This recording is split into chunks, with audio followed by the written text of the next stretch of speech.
You are listening to Alex Nanlohi Podcast, to know the Lord and to make Him known. Mari siapkan hati kita untuk menerima firman Tuhan. Kita masuk di dalam doa. Kami datang dalam ucapan syukur, ya Tuhan. Terima kasih untuk ibadah yang Tuhan berikan kepada kami. Kami akan membuka firman-Mu, bukalah juga hati kami. Jadikanlah hati kami seperti tanah yang baik, supaya ketika benih firman Tuhan ditaburkan boleh sungguh-sungguh berakar, bertumbuh, dan juga berbuah nyata di dalam hidup kami. Berkati hamba-Mu yang menyampaikan, setiap kami yang mendengar, ya Tuhan.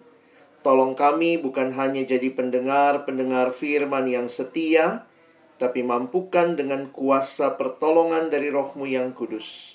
Kami dimampukan menjadi pelaku-pelaku firman-Mu di dalam kehidupan kami.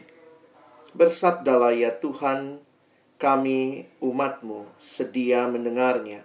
Di dalam satu nama yang kudus, nama yang berkuasa, nama Tuhan kami Yesus Kristus, Sang Firman yang hidup, kami menyerahkan pemberitaan firman-Mu. Amin. Malam hari ini dalam pembacaan firman Tuhan akan diambil di dalam Injil Matius.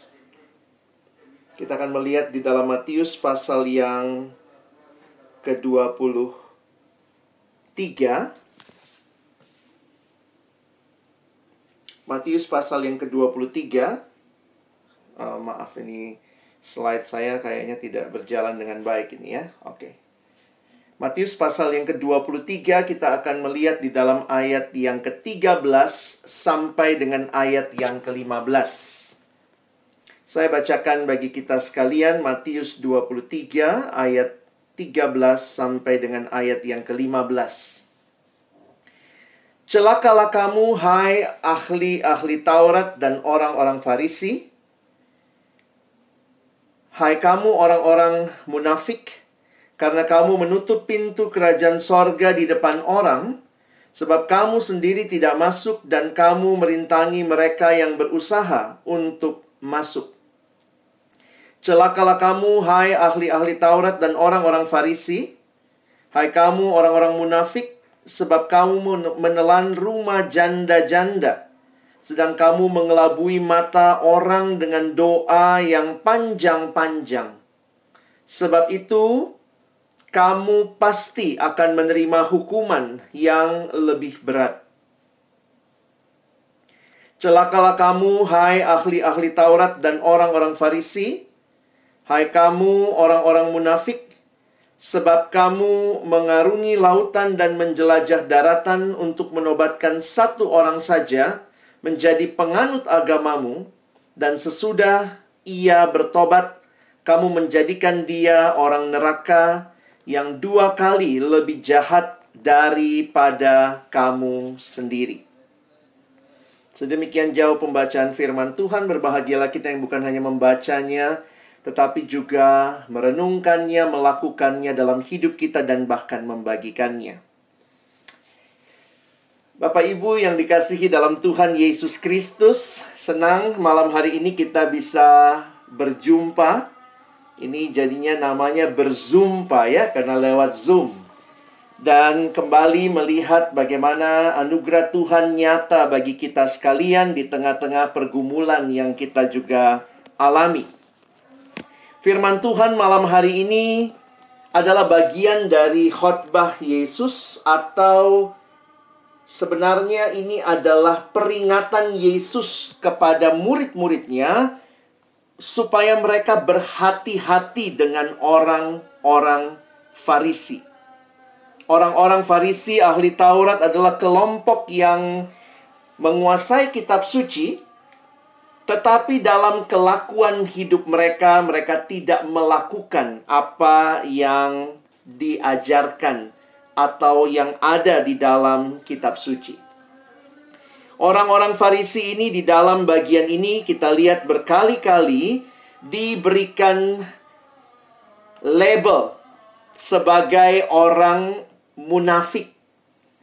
Maksudnya orang yang sekali lagi antara apa yang dia ajarkan dan apa yang dia lakukan tidaklah sepadan. Dan saya pikir ini jadi satu peringatan yang menarik buat kita sebagai orang percaya. Karena kita juga adalah orang-orang yang sebenarnya kenal Tuhan. Dan dalam pengenalan kita akan Tuhan ini, kita juga boleh melihat bagaimana kita banyak merenungkan firman. Paling tidak banyak dengar firman di gereja. Kita baca Alkitab secara pribadi.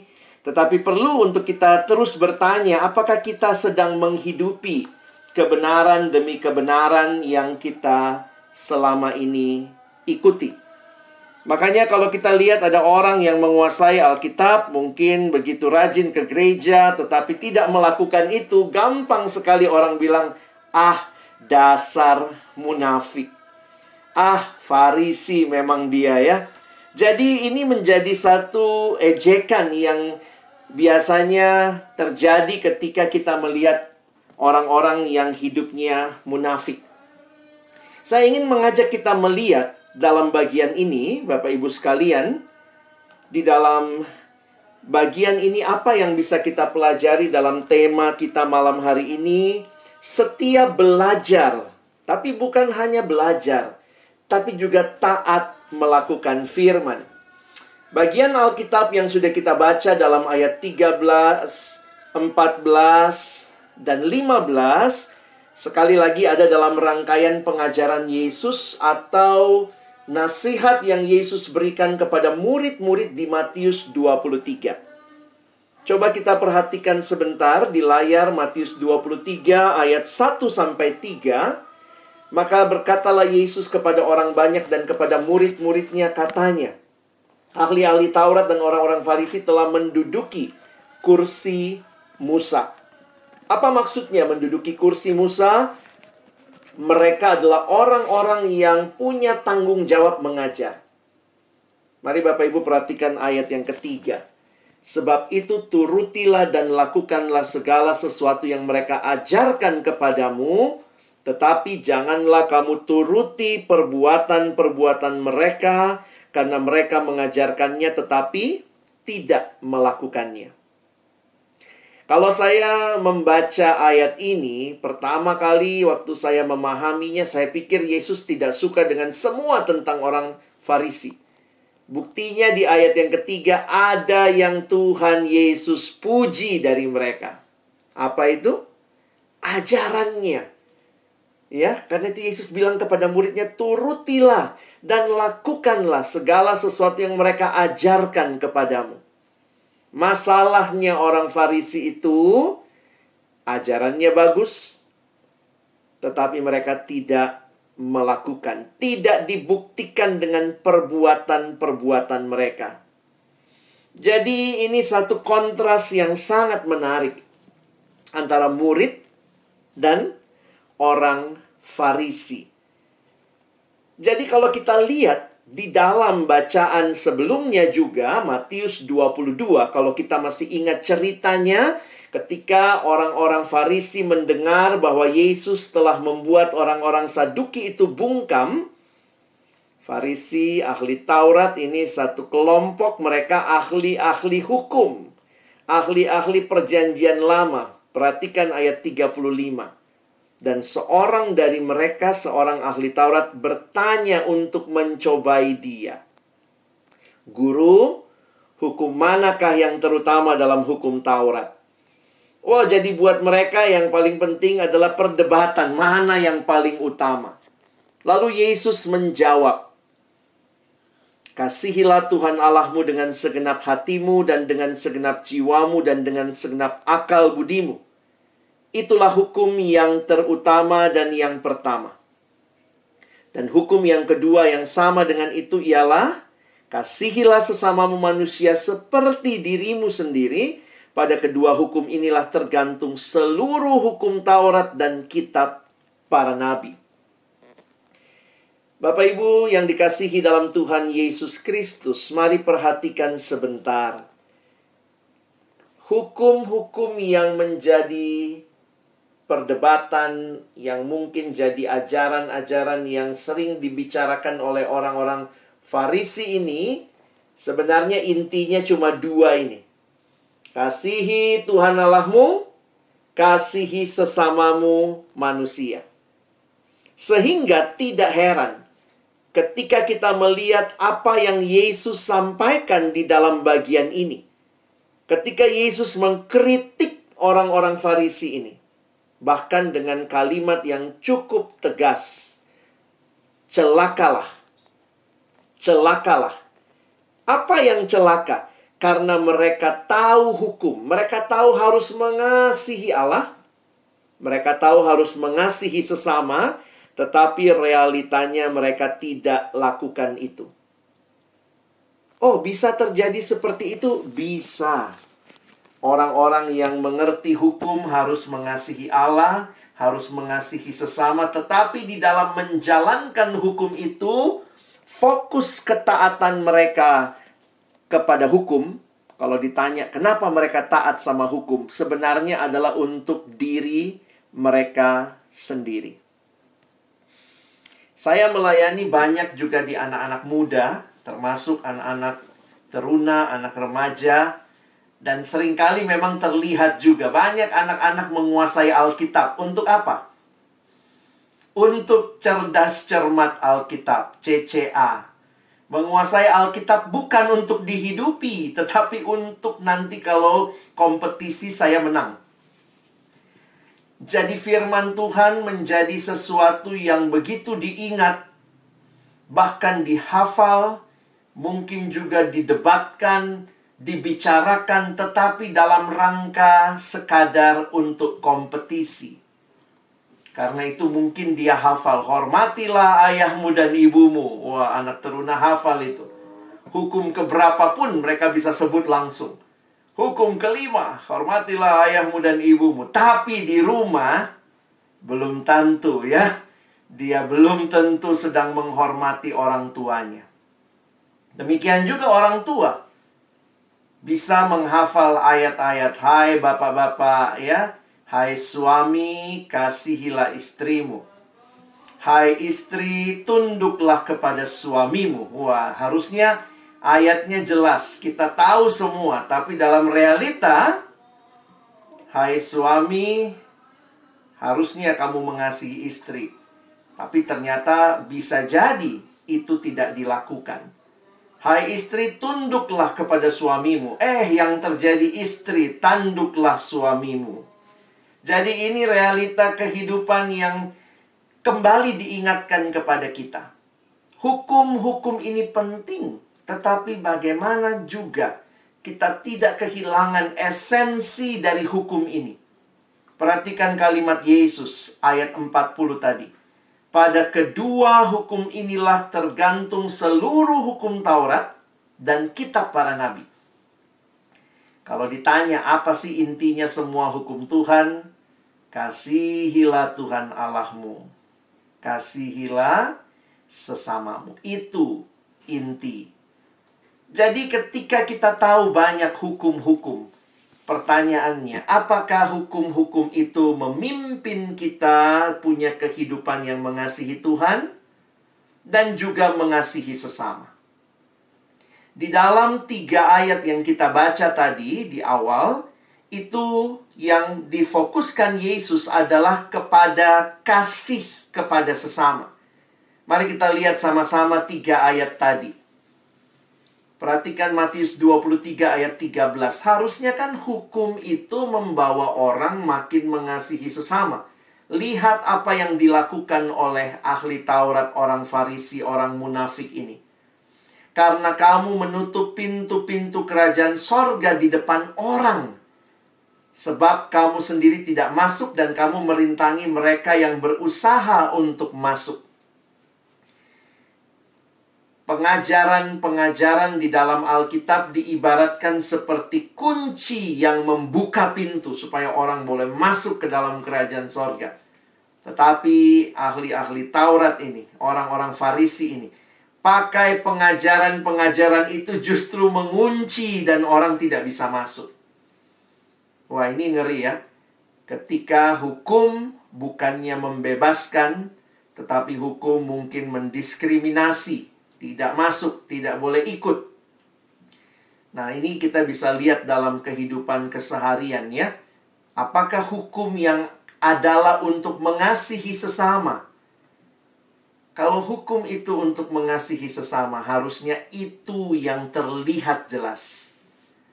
Tapi kadang-kadang sayangnya yang terjadi, hukum mengasihi sesama tidak dilakukan dengan tujuan mengasihi sesama. Mari lihat lagi ayat 14. Sekali lagi, ahli Taurat, orang Farisi, disebut orang munafik. Apa yang mereka lakukan? Ini ahli hukum. Mereka tutup pintu kerajaan sorga di depan banyak orang. Oh sorry, ini lanjutannya ya, yang ayat 14. Mereka menelan. Mungkin belum muncul, nanti bisa lihat ya. Mereka menelan rumah janda-janda. Apa artinya menelan rumah janda-janda? Ini mengingatkan kita bagaimana justru ahli-ahli hukum ini menggunakan kuasa mereka, menggunakan kesempatan mereka justru untuk merugikan. Dan yang dirugikan itu di sini digambarkan janda-janda ya. Jadi saya pikir ini ngeri sekali ya. Kalau ternyata orang-orang yang menguasai hukum justru berbuat seperti itu. Menelan rumah janda-janda, mengelabui mata orang dengan doa panjang-panjang. Kita mendengar ada gereja-gereja, kita tidak menghakimi, tetapi ada realita di mana gereja tertentu mengajarkan ajaran-ajaran bukannya jemaatnya ditolong, tetapi justru jemaatnya dirongrong. Sudah sulit, malah semakin ditekan. Hamba Tuhannya kaya raya, tetapi tidak bertanggung jawab dengan keuangan. Itu bisa terjadi juga. Jadi isi khotbahnya di gereja semua persembahan, kasih persembahan. Jemaat tambah miskin, hamba Tuhan tambah kaya. Wah, ini jadi mengerikan ya. Sama seperti yang terjadi pada masa itu. Mereka menelan rumah janda-janda. Selanjutnya, kita bisa melihat ini juga celaka yang ayat 15 ayat terakhir. Kamu mengarungi lautan dan menjelajah daratan untuk menobatkan satu orang saja, menjadi penganut agamamu, dan sesudah ia bertobat, menjadikan dia orang neraka yang 2 kali lebih jahat daripada kamu sendiri. Jadi ayat-ayat ini sebenarnya bicara apa, Bapak Ibu sekalian? Banyak orang tahu firman. Dia tahu bahwa tujuan sebenarnya dari seluruh hukum Tuhan adalah mengasihi Allah, mengasihi sesama. Tetapi justru orang-orang seperti ini memutarbalikkan firman dan dikatakan justru mereka bikin orang tambah jahat. Nah, jadi ini menjadi refleksi yang menarik untuk kita malam hari ini. Saya pikir kita bersyukur ya, kalau di dalam jemaat GPIB kita punya kebiasaan juga ada Sabda Bina Umat yang kita bisa baca dengan teratur di keluarga, secara pribadi, ada renungan pagi, ada renungan malam, kita ada ibadah KRT seperti ini, kita ada ibadah di pelkat-pelkat, kita ada ibadah setiap hari Minggu. Jadi sebenarnya kita ini kaya dengan firman. Wah, kaya dengan firman. Dan saya bersyukur itu warisan gereja. Di dalam gereja kita yang masuk pertama di dalam prosesi bukan hamba Tuhannya, bukan pendetanya, bukan majelisnya, tapi Alkitab. Alkitab menjadi menempati posisi penting di dalam ibadah dan kehidupan beriman kita. Tetapi pertanyaannya kembali lagi.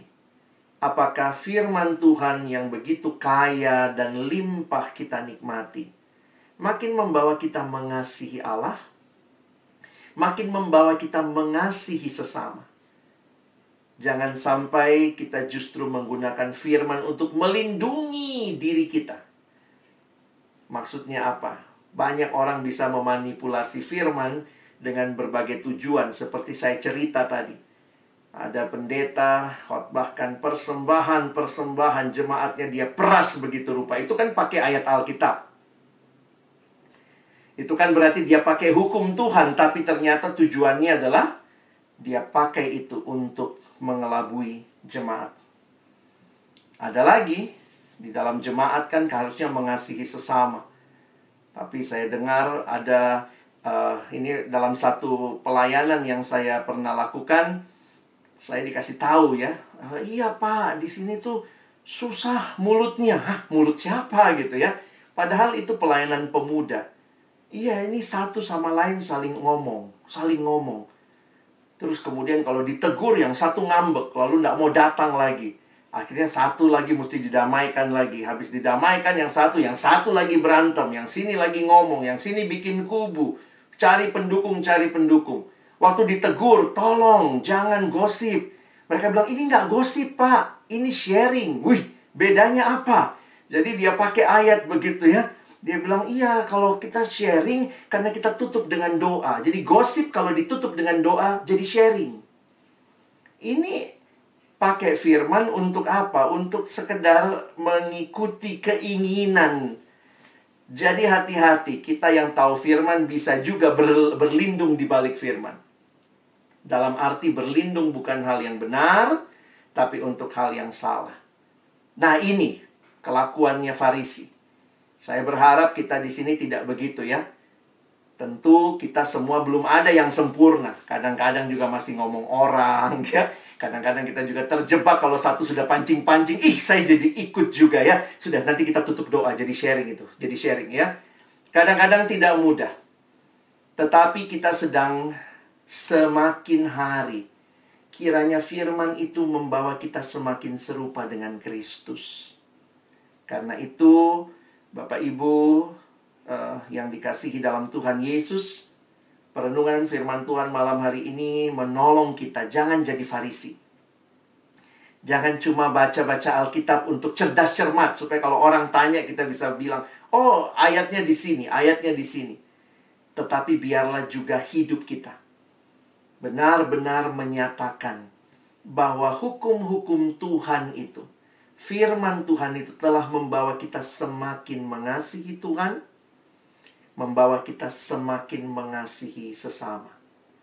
Dan itulah yang sebenarnya Tuhan Yesus inginkan. Orang yang tahu firman, karena ingat Tuhan Yesus puji, ingat ya Tuhan Yesus, jadi jangan juga jadi orang Kristen tidak tahu firman ya. Tuhan Yesus puji, bagus ajaran mereka, ikuti ajaran mereka. Tapi yang Tuhan Yesus koreksi dari Farisi, kelakuannya nol. Bagaimana dengan kita murid Tuhan? Ikuti, tahu firman. Kita harus tahu, hidup penuh dengan firman, melimpah terus kita nikmati. Tapi membawa kita juga semakin mencintai Tuhan, semakin mencintai sesama karena firman yang kita dengar, kita lakukan. Apa yang kita dengar, kita taati. Itulah tema kita malam hari ini. Setia belajar, tapi tidak sampai di situ. Juga taat melakukan firman. Kiranya Roh Kudus menolong kita. Bukan hanya jadi pendengar firman yang setia, tapi jadi pelaku-pelaku firman. Karena itulah ciri murid yang sejati. Amin.